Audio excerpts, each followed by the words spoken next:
Narayane. So today, um, we basically completed the Govardhan Parikrama last week. I was at that point in two minds whether I should go into the temples and everything in Radhakund. But during the course of the week, I just decided that I don't feel qualified, and I wasn't feeling in my heart that that was the right thing to do. So I'm not going to go into Radhakund, not yet anyway, after some time. So today we'll basically just summarize what I have been doing for the past couple of months. It started, I think, it was last November during Diwali and Govardhan Puja is when I decided to start doing this presentation. So it's been going on for a number of months. And today I will just wind everything up, just try and summarize everything as much as I can in 1 hour. So to start off with, there'll be in two parts. The first will just be a summary of actually the philosophy behind why we do Govardhan Parikrama. You know, the tattva, very important to understand the tattva. If we understand two things, tattva and the purpose, we will never go wrong. Siddhanta and tattva. Siddhanta, anta means what is the purpose, what is the end, what is the conclusion. And tattva is what is the fundamental truth. So the fundamental truth about doing Govardhan Parikrama, and we should be very clear. Siddhanta and tattva, we have to be very clear. Then we will not waver, we will not lose our path. It'll not become sentimental or sahaja. We will always stick to the right path, stick to the straight and narrow. So Govardhan Hill is actually done as a worship. You know how we do arti? That's actually how Govardhan Parikrama is done. It's not a fun day out. It's not like musty, have fun. No, it's supposed to be done with a lot of awe and respect, a lot of humility. Krishna ordered the Vrajavasis to worship Govardhan, and part of the worship of Govardhan was doing parikrama. The real path is to follow in the footsteps of great souls. So Chaitanya Mahaprabhu, when he came to Vrindavan, he performed parikrama. He refused to climb on the hill. He was very, very respectful. And he considered every single stone, every single shila of Govardhan as none different from Krishna.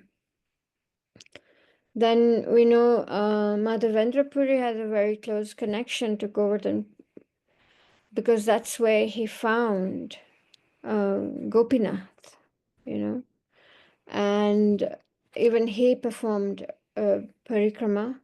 Ishwarapuri, Lord Nityananda, Advaita Acharya, all of them, when they visited Vrindavan, they circumambulated Govardhan Hill. The six Goswamis, so much history and so much connection the six Goswamis had with Giriraj, Govardhan, It was Govardhan Parikrama was an integral part of their sadhana. We know that Raghunath Das Goswami resided at Govardhan Hill near Radhakund. We have heard Sanatan Goswami used to perform parikrama every single day until he became very old to do it. And we know the pastime where then Krishna himself appeared to Sanatan and presented this Govardhan Shila. And he told him, you're too old, but if you just go around this 7 times or 4 times, it'll be considered, as good as doing Govardhan Parikrama. And then we have heard and we know that before Srila Prabhupada left his body, his desire was to go around Govardhan Hill. So this is how important Govardhan Hill and Parikrama, this is how integral it is for us in our bhakti. You know, dust of Govardhan is not only sanctified by the footsteps of Braja, of like Krishna, Radharani, and the, you know, the Vrajavasis, but also it is decorated with the dust from the lotus feet of these great incarnations and acharyas of our lineage. There are three things that purify us in Vrindavan. One is Yamuna, one is the dust of Vrindavan, and one is Govardhan Hill. So I've mentioned this a few times during the course of these months that I've been doing this virtual parikrama, that it's not a spiritual Disney experience, you know. It's a very spiritual experience. It's a very deep experience. If you consider that you're walking on the same sand where Radha and Krishna performed their pastimes. So we have to approach Govardhan, and we have to Govardhan Parikrama with extreme, immense humility and respect. And in Tattva, we do this. We listen to these pastimes so that it creates the desire in our heart to remember Krishna. You hear an interesting pastime, a funny pastime, and for sure you're going to go and try and share that with somebody, repeat it to somebody, or the next day you'll wake up and you'll be thinking about it and you'll think, oh, that was really funny, or that was really deep. And that's essentially what it means to remember Krishna, you know. This is why there's pastimes, they just, they're so endearing. There's philosophy is so important, pastimes is so important. The two of them make it complete.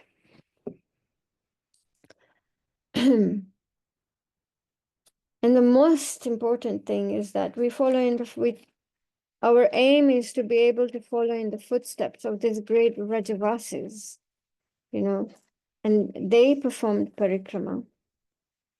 So the golden rule is always to remember Krishna and never ever forget him. So remembering Krishna through his pastimes, it's effortless, you know. Sometimes philosophy, yes and no, but remembering Krishna through his pastimes is so effortless because it just makes it so real. And then I had brought up this point during the course of the parikrama that Sachinandan Maharaj was emphasizing in his classes about the importance of remembering Krishna. And he pointed out one important quality to remember Krishna, or rather, if you have the mentality of fault finding with others and with devotees, you can never remember Krishna.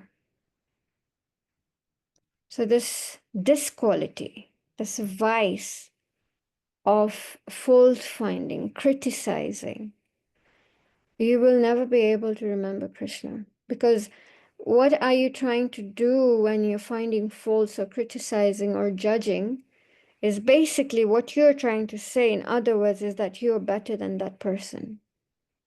And if you feel you're better than X, Y, and Z, then where is the humility? Krishna's name is Gunagrahi. He who only sees the good in others. He only sees the good. He only sees the service, not the offense. He only sees the good. So then who are we? Who are we to think that we can sit here and judge and criticize and fault find others? If Krishna himself doesn't do it, who are we? So rather than finding faults in others, we should always look in. You know, they say when you point one finger at somebody else, that's three fingers pointing back at you. So with three times as much vigor, maybe look deep within yourself and see all the anarthas, all the unwanted things in your heart, you know, and maybe work on that before you think about judging, criticizing, fault finding others. Easier said than done. Easier said than done. We are products of Kali Yuga, you know. We're in this conditioned state. We're completely affected by the three modes of material nature.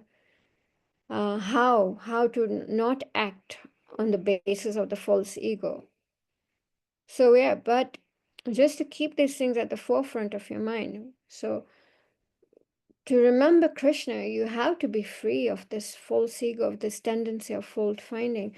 And then another very important point Maharaj made is that we can't remember Krishna without austerity, without performing austerity, sacrifice, and penance. And what is interesting is that Srila Prabhupada summarizes austerity as always endeavoring to remember Krishna.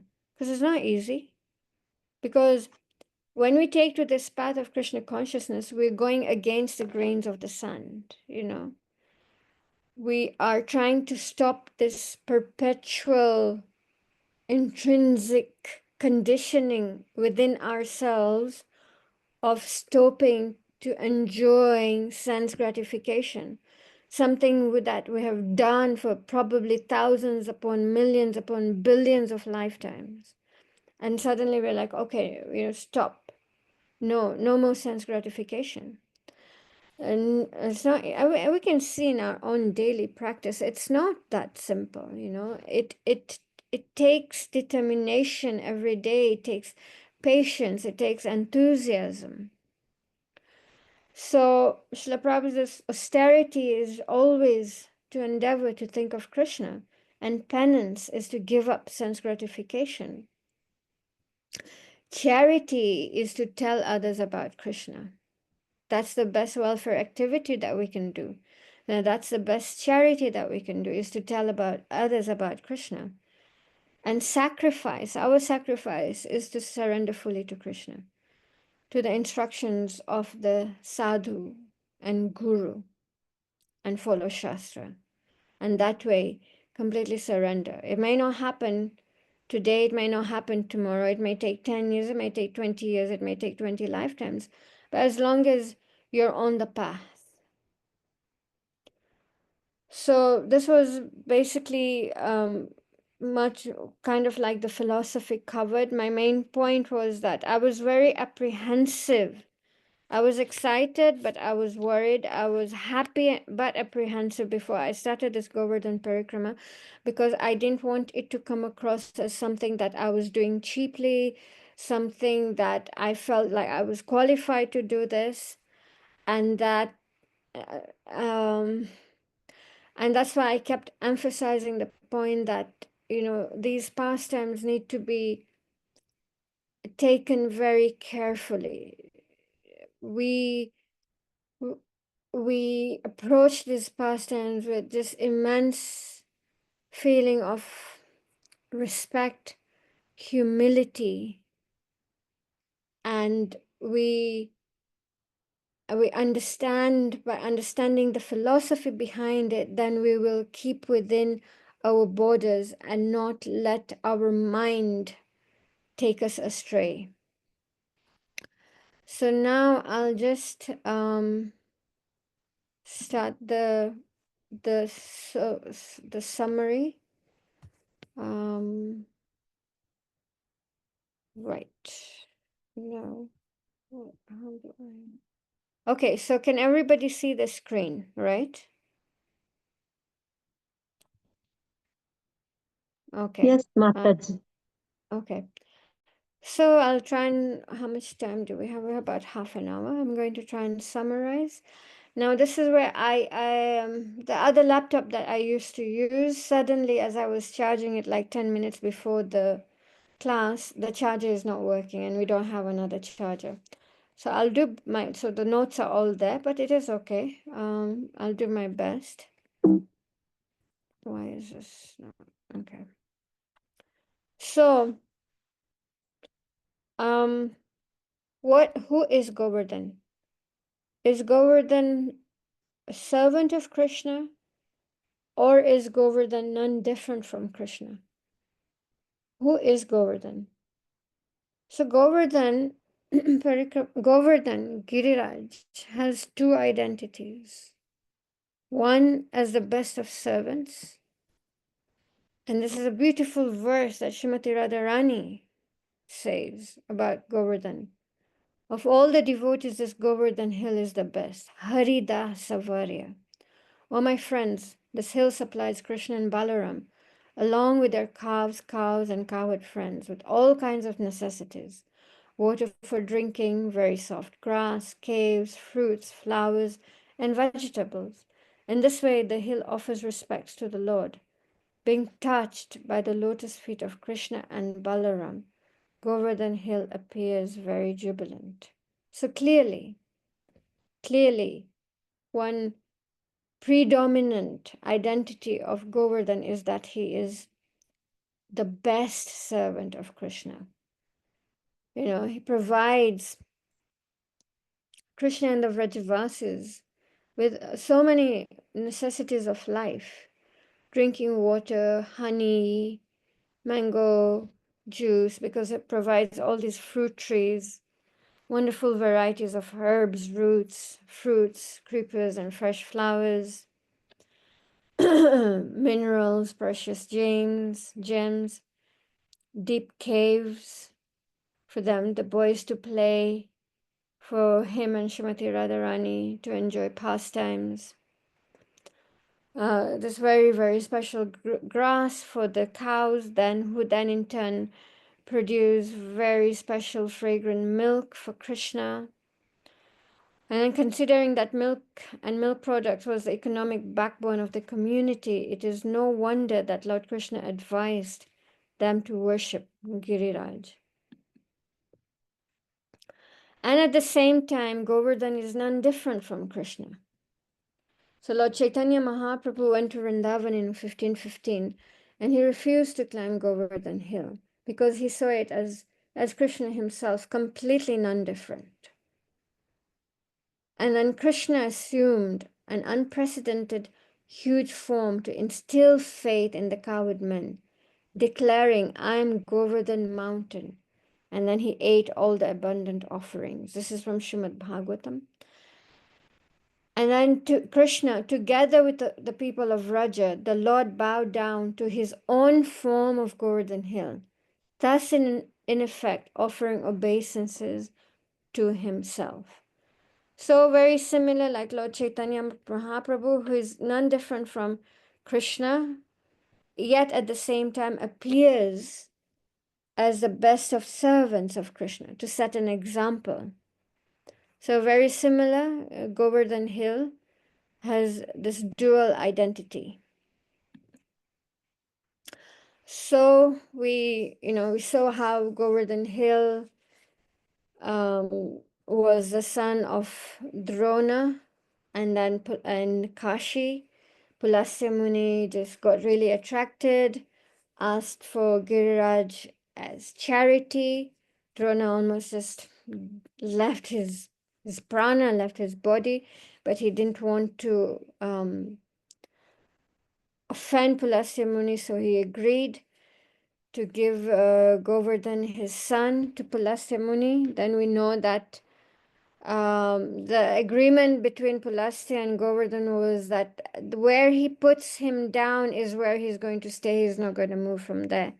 So he reached around Govardhan area. This is where he reached around Vrindavan. This is where Govardhan wanted to be, because he wanted to be part of Krishna's pastimes. And so, mystical Govardhan, just at that time, Pulasya Muni had the urge to help himself, and so he forgot and he put the hill down, and he helped himself, took a bath in the Yamuna, and came back and couldn't lift Govardhan. Then he got really upset and he cursed Govardhan to shrink the size of a mustard seed every day, and we can see practically that has happened and is happening. Then we started the Govardhan Parikrama at Kusum Sarovar.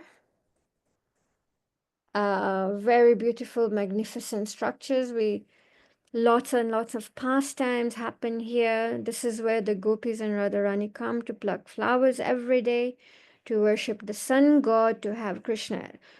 They worship the sun god so that the sun god can bestow them Krishna as their husband. Funny pastimes where Krishna, is on a tree. Radharani is trying to reach a branch. So she's tiptoeing, and then Krishna from the tree like lowers the branch with his foot so she can hold the branch and pluck the tree. And then Krishna lets go. So the branch lifts up and carries her, and then she's just screaming, and then Krishna comes to her rescue. So many pastimes. So on the other side, now it's pretty narrow. So on the other side is Uddhav temple with the deity of Uddhav. Also a place, yeah. And then right next to Kusum Sarovar is the cutest temple. It's called Ban Bihari. The big Shila, if you see on your left hand side, I don't know whether it is your left or right, is holding a comb. And the middle Shila, the second Shila is Radharani, she's holding a mirror. That's why it's called Ban Bihari. This is where, after done bathing in one of the kunds, then Krishna combs Radharani's hair, and Radharani is holding a mirror, not so that she can see herself, but so she can see Krishna. Then at this point, we still can't see Govardhan Hill, but after Ban Bihari, you walk a few minutes, as then the first rocks start to appear. So it is possible that this is where Lord Chaitanya Mahaprabhu came across the first rocks and just fell down in ecstasy and hugged the rock, and it was just tears and tears of ecstasy. The next prominent pastime place we come to is Manasi Ganga. We know that the boat pastime happened here. Very endearing pastime where Krishna, pretends to be an old boatman, takes the gopis, and then the boat starts rocking, it starts raining and thundering, and then suddenly there's a hole in the boat, and then he tells the gopis, okay, you're going to have to throw all the pots with all the cream, yogurt, cheese, everything. And they're like, yeah, but we want to go to the other side of Manasi Ganga to sell these products. And he said, okay, either you keep hold on to these pots and we all drown, or you throw your pots and maybe we survive. So they throw the pots, and then Krishna is like, this is still too heavy. You're going to have to throw out all your jewelry. And the gopis are like, what do you think our parents are going to ask us when we go home without any jewelry? So Krishna said, okay, either you keep your jewelry on and we die, or you throw your jewelry. So they throw all their jewelry, and then there's still water coming in. And then Krishna says, okay, you're going to have you take your clothes off and throw them off. And then they just look at Krishna and they're like, we're going to throw you off the boat. And then suddenly everything calms down and he's like, okay, okay, okay. So beautiful pastimes. Then comes a beautiful temple of Haridev, just a few meters from Manasi Ganga. This is the temple of Haridev. This is a self-manifesting deity when the gopis were just really, really deeply suffering in this mood of separation from Krishna, and this deity manifested, and then they used to worship this deity every day. And Lord Chaitanya Mahaprabhu visited this temple. He did kirtan in this temple, and he stayed the night. And I always, whenever we go for darshan in this temple, the feeling I get is always that the kirtan is still reverberating within the walls of this temple. Then this is Chakratirth, Chakaleshwar. This is where, after the Govardhan Hill pastime, we know that Krishna's chakra was hovering on top of Govardhan Hill and drying up the torrents and torrents of rainfall. So then after that, this is where the chakra resided, and this is also where Sanatan Goswami had his bhajan kutir, the Chakaleshwar Mahadev. This is also where there's this Panchmukhi Mahadev, Chakaleshwar Mahadev. So they're called Panchmukhi, the five lingas. And this is, oh, yes, this is the bhajan kutir of Sanatan Goswami. He used to do his bhajan here. And this is where he left his body. So in his old age, this is where he used to be. This is bhajan kutir. This is Sanatan Goswami. Then we come to Dangati. Dangati is where the tax pastimes happen. So it was a very narrow passage in between, it was like a very short, small, narrow passage where the gopis used to pass to go across to Govardhan town to sell their products. And Krishna and the cowherd boys stand there and like, no, you have to pay tax. And the gopis like, why do we have to pay tax? And back and forth and back and forth. Amazing, just dialogues, and so humorous and so heartwarming. So this is Govardhan town. This is Dangati, Govardhan town. Same, this portrays this pastime of the Krishna and the cowherd boys not letting the cowherd girls pass, and the cowherd girls, just playing also that, you can't stop it, we'll beat you up, we'll do this. And Krishna is like, well, you owe me this many 100,000 rupees, or feed me, or do this, or do this. So on and on, these pastimes, these loving pastimes would carry on. This is our beautiful ashram at Govardhan, very nicely maintained. Always this such beautiful Krishna Balaram Giriraj Shilas in our temple.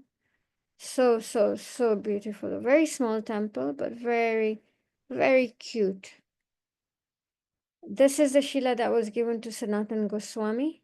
You can see it had an imprint of Krishna's foot, the imprint of a cow hoof, and Krishna's flute. And this Shila is still at the Radha Damodar temple in Vrindavan. If you ask the pujaris, they are always happy to open it up so that you can have darshan. Yeah, you can see this is Radha Damodar temple. Then this is right next to Dangati, this kund, again, very nice spot. So when the girls didn't want to pay tax, they told the boys, okay, you know what? Come tomorrow, let's meet here and we will pay you your taxes. So the boys agreed, Krishna and the boys agreed. And what the girls did is that they went earlier than the given time and they hid behind trees. So as soon as Krishna and the Krishna and the boys came, the girls just literally jumped on the boys and really trashed them, beat them up. They tied some of the boys up. They tied Madhu Mangal with his sika to a tree, and they just really gave the boys a good thrashing. So, oh, this was the pastime. Sorry, I'm okay. Just some beautiful pictures of Govardhan.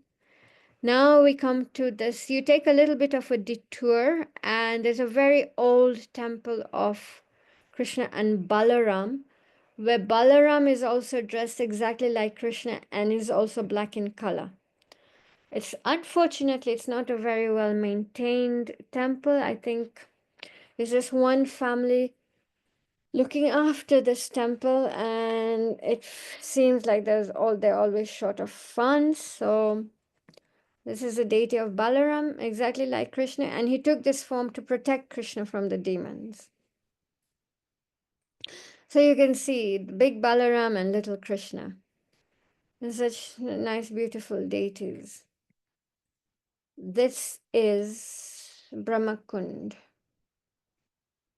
This is where I need my notes, but okay, this is Brahmakund, and um, mhm. So it is said that if you take bath in Brahma, if you take a dip in Brahmakund, you wash away all your sins, also the sin of killing a Brahmana. I cannot remember exactly how this kund came to be, but this is the significance of this kund. And the nice thing about it is like before it was in a very deteriorated state. All you could see around the kund was this garbage, and the kund was just filled with garbage. And then there's this organization called very simple name. They started taking each important place of pastime and they started cleaning it up. And they were doing so well before COVID, and then COVID happened. And I don't know if they're after that, I don't know if they're still actively doing this or they just don't have any funds anymore. And this is such a nice improvement. Then we come to Madhavendra Puri, who was here at Govardhan Hill. He had finished his parikrama and he was just sitting and chanting. He had fasted the whole day. And so this little boy, cowherd boy, comes and offers him some milk. And Madhavendra Puri asks, "How did you know that I'm fasting?" And then he goes, "Baba, in our village, nobody fasts." And he said, "Some elderly ladies saw you and they just assumed that you hadn't eaten and they asked me to bring you some milk."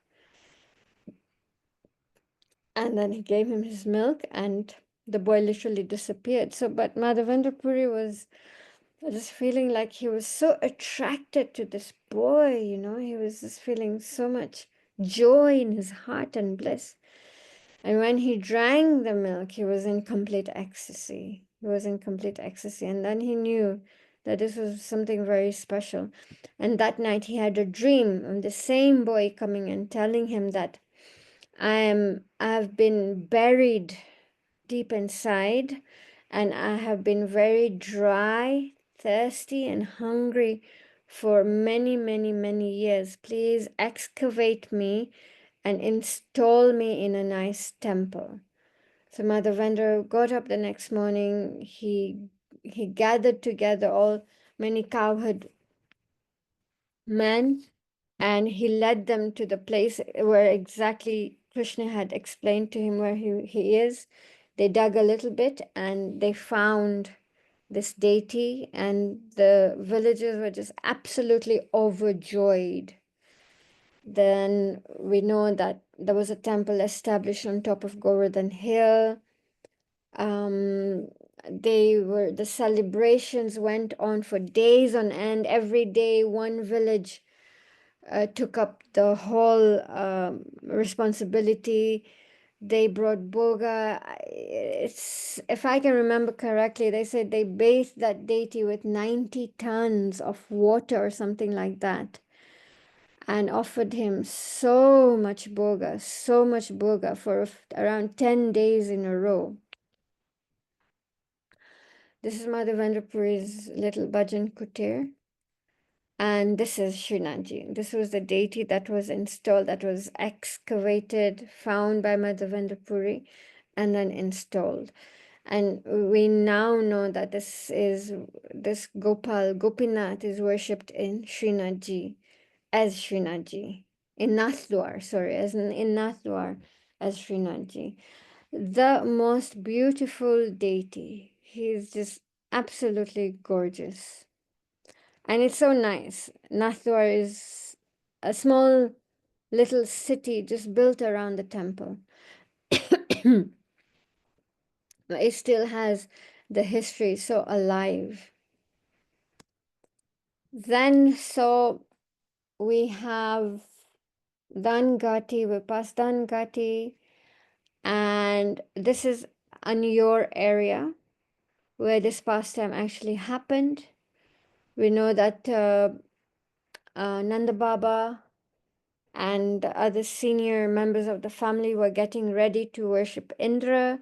Krishna, baby Krishna, comes in and convinces them not to worship Indra, rather to worship Govardhan Hill, because, like we saw earlier, Govardhan Hill provides us with everything. So, why do we worship Indra and not Govardhan Hill? Indra and his ego gets really upset, not upset, just absolutely outraged, decides that he wanted to kill the Vrajavasis, so sends torrents and torrents of rainfall. Krishna easily lifts up the Govardhan hill with his left pinky, convinces the Vrajavasis to all come under the shelter of Govardhan hill for 7 days and 7 nights. Krishna was actually looking forward to this pastime because that meant for 7 days and 7 nights he can be with all his people and all the rasas at the same time. Normally, in the morning, Krishna is with his parents. Then he goes cow herding with his boyfriend. Then he goes and he meets Radharani and the gopis.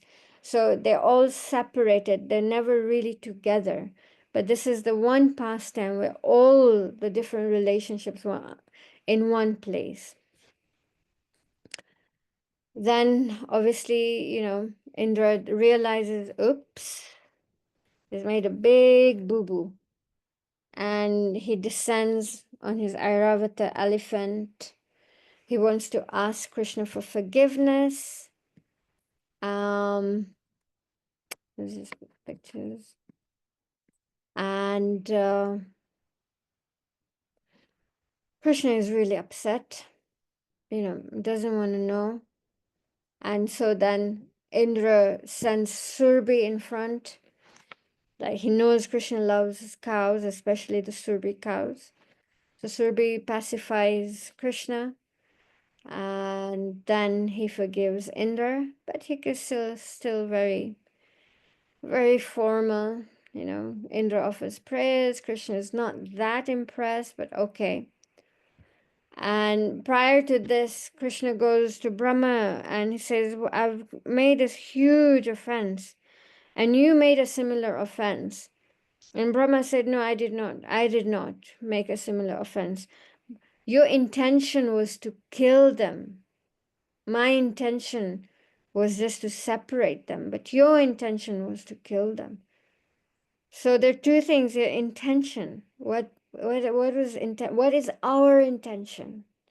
What are our intentions in our process, in our path of spiritual life? And what is the result? So although Brahma separated Krishna from his friends and the cows for a whole year, his intention was never that grievous. Indra, on the other hand, although brought them together with what Krishna was very happy with, but nonetheless, his intention was quite horrendous. So Govinda Kund, this is where the Abhishek happened. After Indra offered his prayers, begged for forgiveness, then all the demigods came, presented different gifts to Krishna, and the water from the Abhishek became Govinda Kund, again a very special place, very special place. It is said that amazing sadhus and very, very deep devotees reside in Govinda Kund.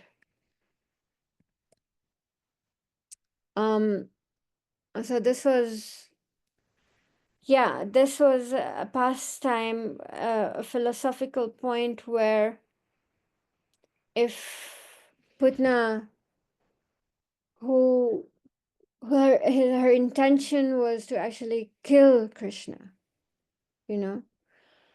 and although her intention was so evil, but Krishna gave her liberation because she appeared as a mother. you know. Although her intention was so impure, but because she appeared as a mother, Krishna gave her liberation. So, what to speak of devotees who are trying to approach Krishna, to develop love for him, to develop affection for him, to serve him lovingly, to serve his devotees lovingly, who make an endeavor to give Krishna to others. How much more, how much more is our destination if we just keep to the process and we stick to this process of purification? This is the Govinda Kund, some deities in these temples. And this is the sitting place of Vallabhacharya. This is a temple there again, Gopinath, a very beautiful temple. And see on the side you can see Govardhan Hill, still Gopi, and so you can see all these little stones at the front. They seem like they're small heaps of stones or small collections of stones. This is where people come and build a little house, and the prayer is that may they gain residence at the foot of Govardhan Hill.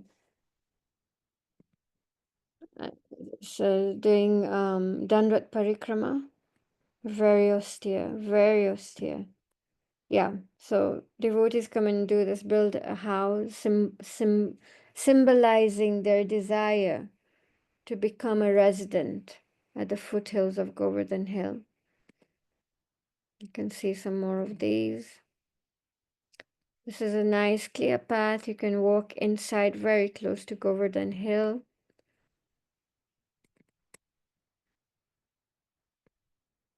So now we started at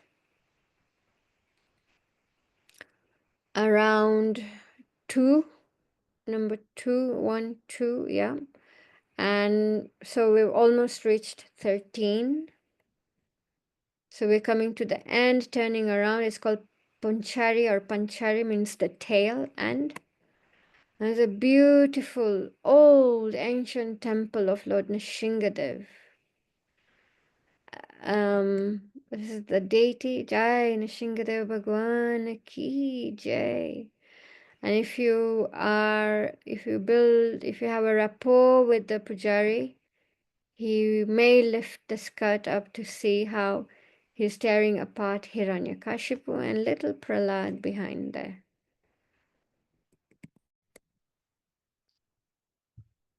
This is Apsara Kund. And then there's Naval Kund. Oh, this is Lota Baba. So now we've practically almost turned around. This temple is always very busy because this brings you back onto the main road.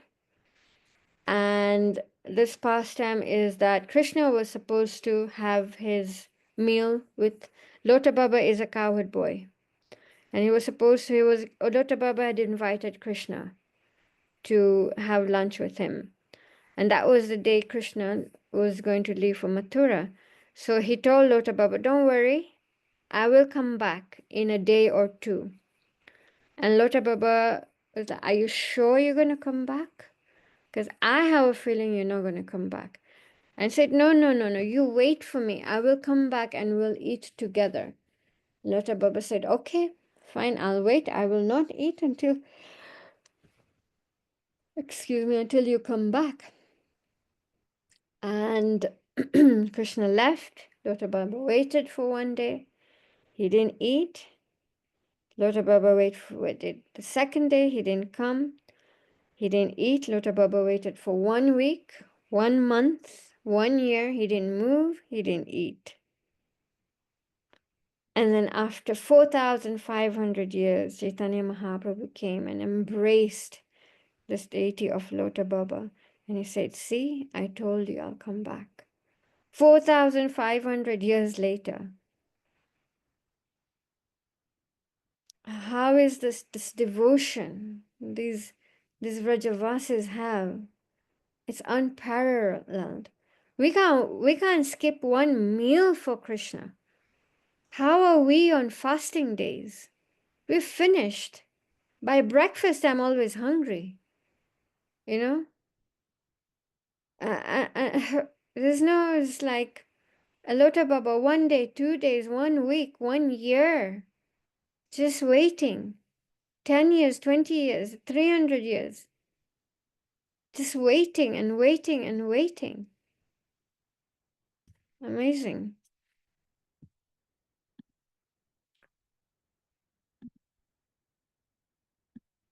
So this will back to same.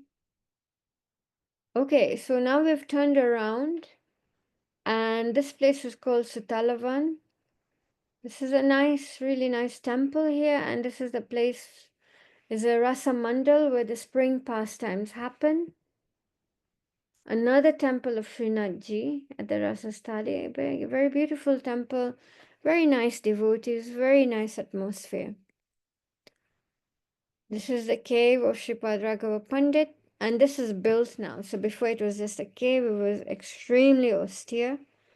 He just used to live in the simple cave doing hours and hours and hours of bhajan, and he would just roll in the dust of Raja.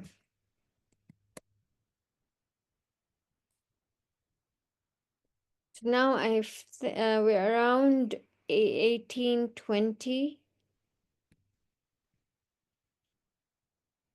and Kund. They say this is also part of the water that of the Abhishek is what created Indrakund. Airavata. So they say when Indra was coming down from the heavenly planets to ask for forgiveness, he came on his elephant that was like flying so fast. And when the elephant landed, it made this imprint of Govardhan on Govardhan Hill. I've seen this. Now it is a bit difficult to locate it, but for sure it is there. Again, now we're heading towards Jatipura, a nice area, Kadambavan, still very green, lots of trees, which is rare to find in Govardhan area. Surbikund, one of my favorite places. So after the whole pastime of Govardhan, Surbi wanted to remain here, and so this is where Krishna gave her residence. Very serene area, but now lots of monkeys. But a lot of, when you come to Govardhan Parikrama, a lot of sannyasis will stop here, speak something, say something, and then we move on. Spikund at night. Mukharavinda. Okay, this is a very busy place. It's known as one of the mouths of Giriraj Govardhan. This is a very hot spot for the followers of Vallabhacharya, Pushti Margis. Hundreds upon thousands of liters of water is offered to Giriraj here, to his mount, and lots of sweets and everything. There's a very, very, very busy place, but lively. It's nice. You can see somebody offering milk. This is another place, sitting place of Vallabhacharya. This is the Dandvat Shila. You can go around this Shila 7 times, and it is considered as good as doing Govardhan Parikrama. And also by going around the Shila 7 times, it takes away all the offenses that you may have created during the Parikrama. So now this is Jatipura area is almost between, yeah, around almost coming to 6, 5. Now see, it narrows down quite sufficiently. Between number 4 and 3, it becomes really narrow.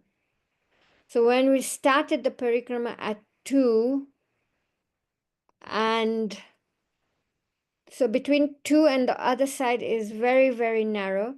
So initially we came across Shakaleshwar Mahadev, and we're coming across it again because of how narrow Giriraj becomes. Again, Sanatan Goswami Bhajan Kutir.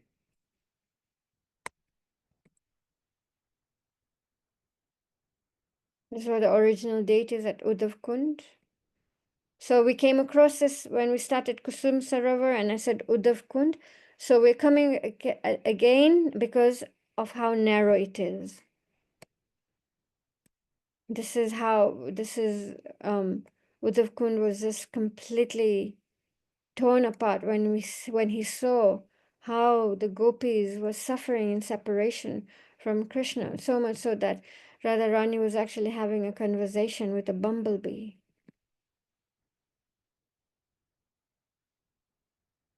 The gopis of Vrindavan have given up the association of their husbands, sons, and other family members who are that are very difficult to give up, and they have forsaken the path of chastity to take shelter of the lotus feet of Mukunda, Krishna, which one should search for by Vedic knowledge. Or let me be fortunate enough to be one of the bushes, creepers, or herbs in Vrindavan, because the gopis then can trample them and bless them with the dust of their lotus feet. So this, after seeing the devotion of the gopis, this was Uddhav's prayer. And at Uddhav Kund, this is Uddhav Kund, it is said every grass, every creeper is Uddhav himself.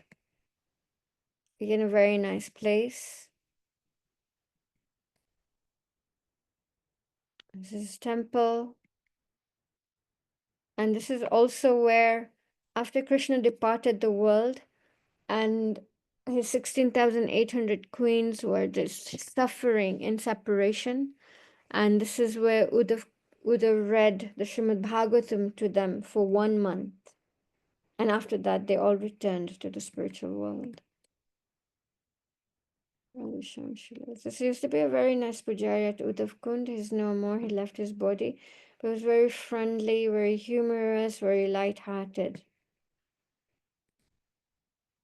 And so that was in summary form the whole Govardhan Parikrama that we have been doing for the past couple of months. It's a very bittersweet feeling because it was really nice doing this. And yeah, I hope we learned something. I hope we gained something, some understanding. If this has created a desire, even a little bit of desire, that I want to go to Vrindavan one day and do this Govardhan Parikrama, and then I would consider my work for the past couple of months to be successful. So I will end here with your permission. But if there are any questions, any comments, any rectification, anything you don't agree with, please. I really love it when classes are interactive. So anything. So this is the end. Uh, the next class, then I'll go back to Srimad Bhagavatam.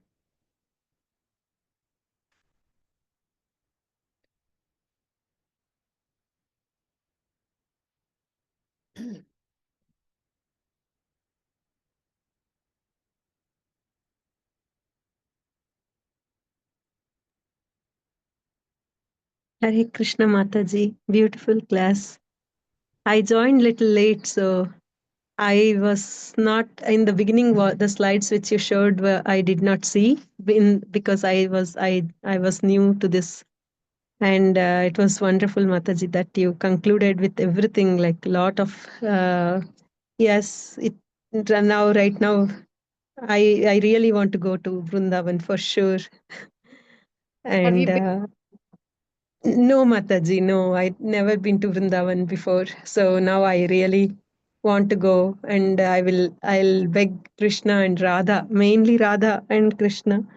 Radharani should give her blessings and mercy so that one day we can go and see all the things which you have shown, in person. So it will be a beautiful experience for us.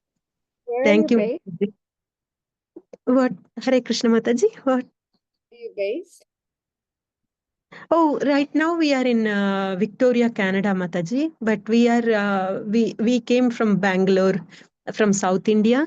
So that's why I mean, all my childhood was in Bangalore. So I mean, not Okay. Bangalore, but Andhra and Karnataka border. So I saw most of the temples in South India, but I've never been to North India yet. So uh, yeah, Radha Rani, if she blesses, we will go Yeah. and we will see this Vrindavan as well as Mathura. I really want to go and visit these two places, and also Jagannath Puri. So hopefully, yeah, one day that should happen. Then it'll be really nice. But thank you. Virtually, sitting here, we could just, our hearts were already in Vrindavan because of your blessing, your mercy. Thank you so much, Mataji. And also, one thing which you said was so nice, that to remember Krishna, you should be free from fault findings, criticizing, gossiping, and judging others. So just really such a nice thing that you told today. Hare Krishna, Hari Bol, Mataji. Thank you. Thank you very much. Thank you very much. Thank you for the appreciation. And it's been really wonderful for me also doing this for the past couple of months, just having to read deeper, think about things very deeply. And yeah, I think I'm really going to miss it.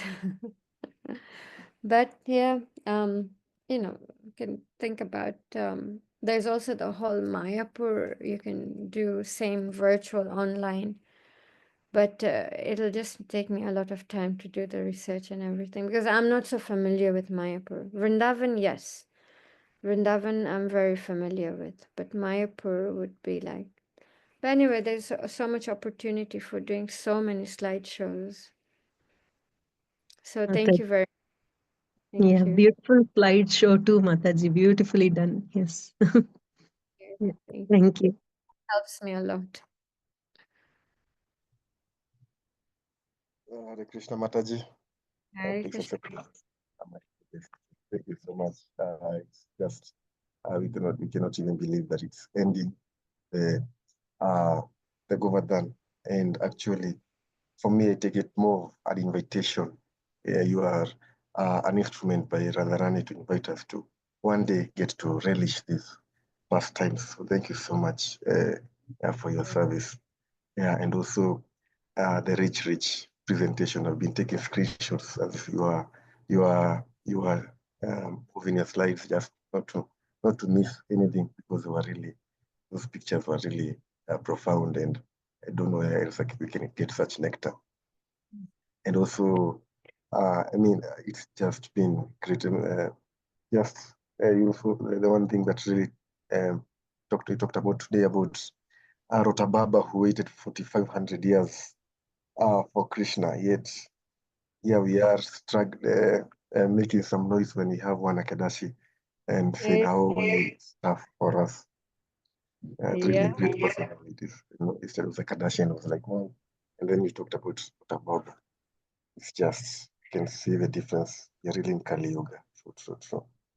And also, this class has been pretty unique because even with the Srimad Bhagavatam classes going on, this has been more practical, and really invites us to get to one day to want to relish what we read in Srimad Bhagavatam. Thank you so much. And I know in the Ekadashi calendar they say hearing about the Ekadashi pastimes is also purifying. So I'm so sure that even hearing about such pastimes of these holy places is no doubt very purifying as we wait for ourselves to one day get there. So thank you so much, Mataji. Hare Krishna. thank you. Thank you for the heartfelt appreciation. It means a lot. Thank you very much.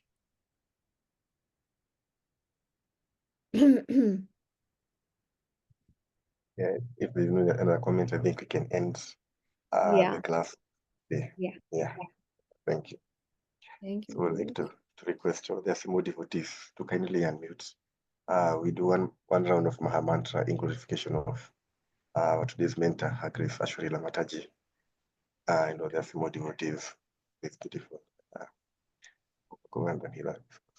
Hare Krishna, Hare Krishna, Hare Krishna, Krishna Krishna, Hare Hare, Hare Rama, Hare Rama, Rama Rama, Hare Hare. Krishna. Sakalavartruvyascha Asavimja Patitana Vyavashve Namo Namaha. Thank you very Shri much. Ki Jai. Her Grace AshwariyaLila Mataji ki Jai. जय अनंत कोटि वैष्णव वृंद की जय हरे Jai. Krishna बोल Hare Krishna. Thank you, Mataji, for beautiful class. Hari bol. Hare Krishna. Thank you. Hare Thank Krishna. you for the class, Mataji.